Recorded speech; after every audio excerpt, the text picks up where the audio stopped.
The M1 Abrams is one of the most advanced tanks ever built. It was designed to survive a war against the Soviet Union, a war with thousands of tanks, nuclear weapons, and total destruction. That war never came. Instead, it fought in deserts, cities, and against enemies it was never designed for. The story of the M1 Abrams begins not with the tank itself, but with the strategic reality of the Cold War. By the 1960s and 1970s, the United States and its NATO allies were preparing for a very specific kind of conflict, one that, fortunately, never happened, but shaped decades of military development. The expected battlefield was Central Europe. If war broke out between NATO and the Soviet Union, it would likely take the form of a large-scale, high-intensity armored conflict across the plains of West Germany. On one side, NATO forces. On the other, massive formations of Soviet tanks, supported by mechanized infantry, artillery, and air power. The scale of such a war was expected to be enormous, with thousands of armored vehicles engaging in rapid, continuous operations.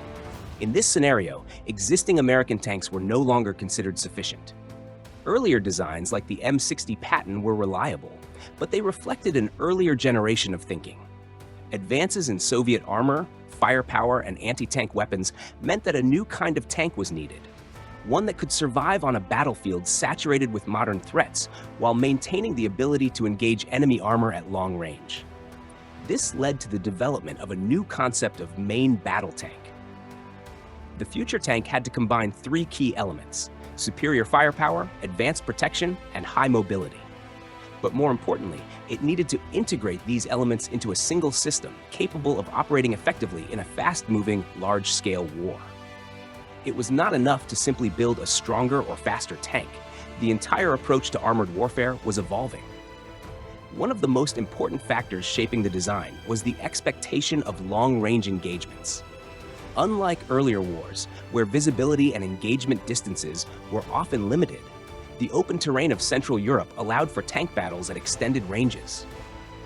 This made fire control systems, optics, and targeting technology just as important as the gun itself. At the same time, survivability became a central concern. The battlefield was expected to be filled with anti-tank guided missiles, high-velocity kinetic rounds, and powerful explosives. To counter this, new types of armor were developed, including composite protection systems designed to defeat both kinetic and chemical threats. This represented a major shift from traditional steel armor toward more advanced, layered solutions. Mobility was equally critical. In a war defined by rapid maneuver and large formations, a tank had to move quickly, reposition, and respond to changing threats. This led to the adoption of powerful engines and advanced suspension systems, allowing the new tank to keep pace with mechanized forces and maintain operational flexibility. Out of these requirements, the M1 Abrams was born. Introduced in the early 1980s, it represented a new generation of armored warfare. It combined a powerful main gun, advanced composite armor, and high mobility into a single platform designed specifically for large-scale conflict against a technologically capable opponent. The first real test of the M1 Abrams came not in the massive NATO-Warsaw Pact conflict it had been designed for, but during the Gulf War. This was a very different kind of war, yet in many ways it demonstrated exactly why the Abrams had been built the way it was. What became immediately clear was that the Abrams was not operating as an isolated machine. It was part of a much larger system. The United States military had developed a doctrine of highly coordinated, technology-driven warfare, where tanks, infantry, artillery, aviation, and reconnaissance assets all worked together as a single network. Satellite intelligence, airborne surveillance, and early warning systems provided a level of battlefield awareness that had never existed before. Information flowed continuously, allowing commanders to locate, track, and engage enemy forces with precision. In this system, the Abrams was one element, but a very important one. It acted as the primary force for direct engagement, capable of destroying enemy armor at long distances while being protected against return fire. But its effectiveness depended heavily on the support around it. Air superiority ensured that Iraqi forces had limited ability to observe or strike effectively. Reconnaissance assets identified targets before they could become a threat. Artillery and airstrikes weakened enemy positions before ground forces even made contact. This created a situation where battles were often decided before they fully began. The Gulf War demonstrated that the M1 Abrams could dominate on the battlefield, but it also revealed something more important. Its true strength was not just in armor, firepower, or mobility. It was in integration. The Abrams was built for a large-scale, high-intensity war, and although the Gulf War was not exactly the conflict it had been designed for, it proved that when combined with modern doctrine and technology, it could achieve overwhelming superiority over an opponent that lacked the same level of coordination and capability. The experience of the M1 Abrams changed dramatically during the later phases of the Iraq War. Unlike the large-scale, highly coordinated conflict of the Gulf War, this was an asymmetric war, one defined not by massed armies, but by decentralized insurgent groups operating through ambush, concealment, and improvisation. In this environment, the original concept behind the Abrams began to show its limits. The tank had been designed for high-intensity warfare against a technologically capable opponent, where threats would come primarily from the front, at long range, and within a structured battlefield. Instead, it now faced an enemy that avoided direct confrontation entirely. Iraqi insurgents relied on ambush tactics, using the terrain of cities and roads to their advantage. They did not need advanced tanks or aircraft. Instead, they used improvised explosive devices, rocket-propelled grenades, and other relatively cheap weapons to target vulnerable points. This shift in the nature of the threat was critical. The Abrams was heavily protected from the front, but like most tanks, it was more vulnerable from the sides, rear, and especially underneath. In conventional warfare, these areas were less exposed due to battlefield dynamics and formation tactics. In urban and guerrilla warfare, however, these vulnerabilities became primary targets. Improvised explosive devices, or IEDs, were particularly effective. Placed along roads or hidden in urban environments, they could be detonated at the moment a vehicle passed over or near them. Even if they did not completely destroy a tank, they could damage tracks, disable mobility, or injure the crew. More powerful variants, sometimes built from artillery shells or other military explosives, posed a serious threat even to heavily armored vehicles. At the same time, RPGs and other anti-tank weapons were used in coordinated ambushes, often targeting the sides or rear of the tank, or striking from elevated positions in urban environments. While the Abrams armor could often withstand individual hits, repeated or well-placed attacks increased the risk of damage. Another important factor was visibility and situational awareness. In open warfare, the Abrams could rely on long-range sensors and coordinated reconnaissance. In urban environments, visibility was restricted and threats could appear suddenly from close range. Enemy fighters could blend into civilian areas, making detection more difficult and engagement more complex. These challenges did not make the Abrams obsolete, but they forced adaptation. The US military began implementing a range of modifications and tactical changes to address these vulnerabilities. Additional armor kits were introduced, including side protection and reactive armor in some cases, to improve resistance against RPGs. Slat armor and other external structures were used to disrupt incoming projectiles before they could penetrate the main armor. Protection against mines and IEDs was also improved.